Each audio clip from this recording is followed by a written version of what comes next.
All right, let's talk about this claim of white supremacy and white privilege surrounding this. There were several articles, cable news segments, Instagram posts claiming the reason that these people were able to get into the Capitol is because of white privilege. Here is what Biden and Harris had to say about this. Biden tweeted, "No one can tell me that if it had been a group of Black Lives Matter protesters yesterday, that they wouldn't have been treated very differently than the mob that stormed the Capitol. We all know that's true, and it's unacceptable." That tweet had like 550,000 likes, by the way. This is the same kind of rhetoric that we heard from Barack Obama. And people always said, Barack Obama was so unifying. He brought us together. He never used the kind of divisive rhetoric that Donald Trump did. Donald Trump is a lot more obvious with his rhetoric, and in particular, his divisive rhetoric. His tweets have played a part in that. But Barack Obama was very subtle with his division. He was very subtle with what I would call his race baiting and trying to divide people, not just by race, but also by class and by political party. He would say that he's bringing people together, but in every chance that he got, he would slam the other side. He would condescend the other side as just being, gun grabbers and Bible clingers and things like that. So that's what we can expect from Joe Biden, saying that he is going to bring unity and healing and then trying to make racial divisions like this, which is only going to disintegrate us further. Here's what Kamala Harris said in a statement.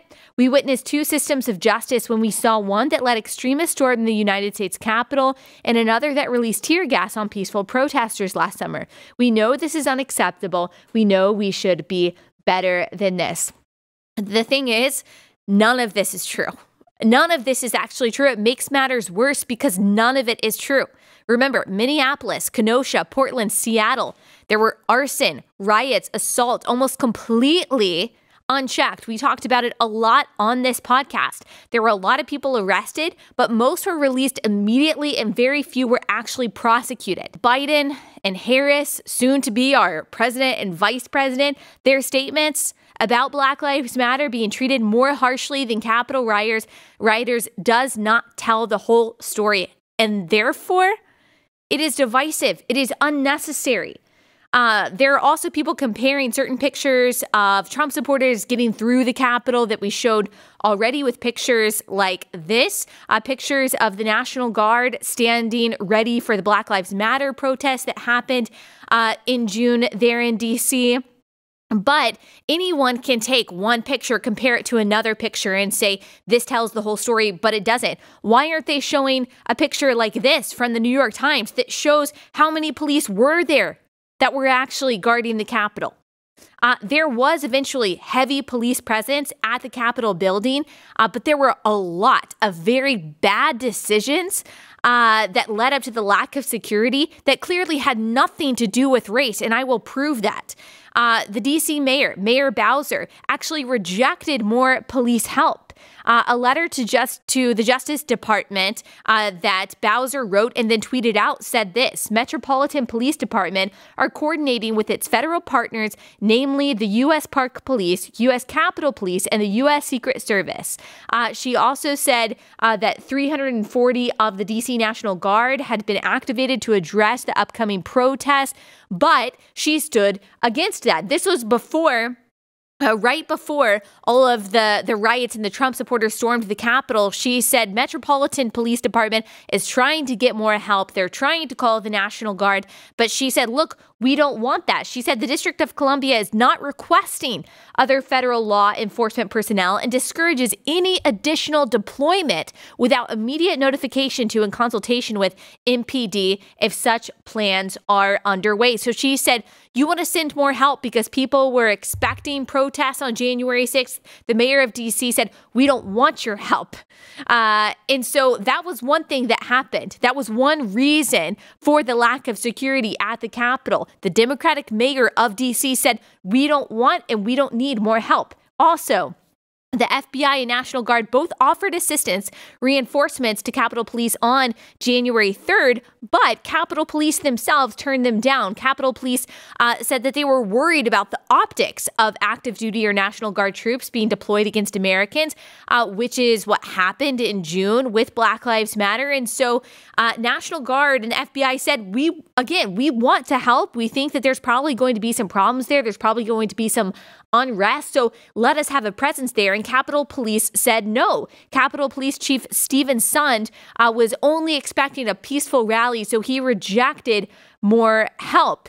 So it doesn't seem like race had a role in this. It seems like really bad leadership had a role in this. The DC City Council passed a measure to limit police force on June 8th after the June 2nd protests and riots. So after Black Lives Matter set fire to the streets and rioted in DC over the summer, the District of Columbia decided that the problem wasn't with that violence, but the problem was actually with the police reaction to the violence. And so they passed a measure to do what they could to neuter the police. It banned the use of tear gas and chokeholds, which, by the way, as we've talked about on this podcast, as an expert talked to us about on this podcast, that chokeholds, when done properly, actually can save lives because it stops the use of lethal force to restrain a violent suspect. And so this was a decision that was made very hastily, and that's exactly what the Metropolitan Police Department said in a statement, that this measure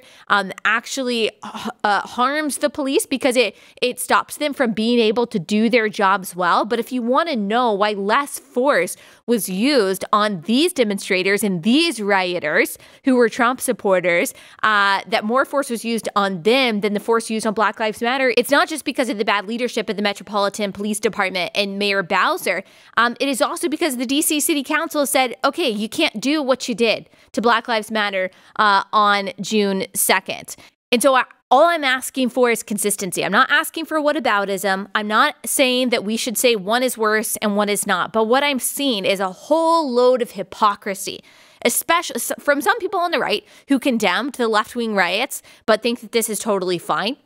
And then from a whole lot of people on the left who all of a sudden have a problem with mob violence, but haven't had a problem with it for the past few months because they agree with that cause. They agree with the reason why that violence is happening. We've talked actually about the misinformation and the false premises of the demonstrations, the left-wing demonstrations that happened last year.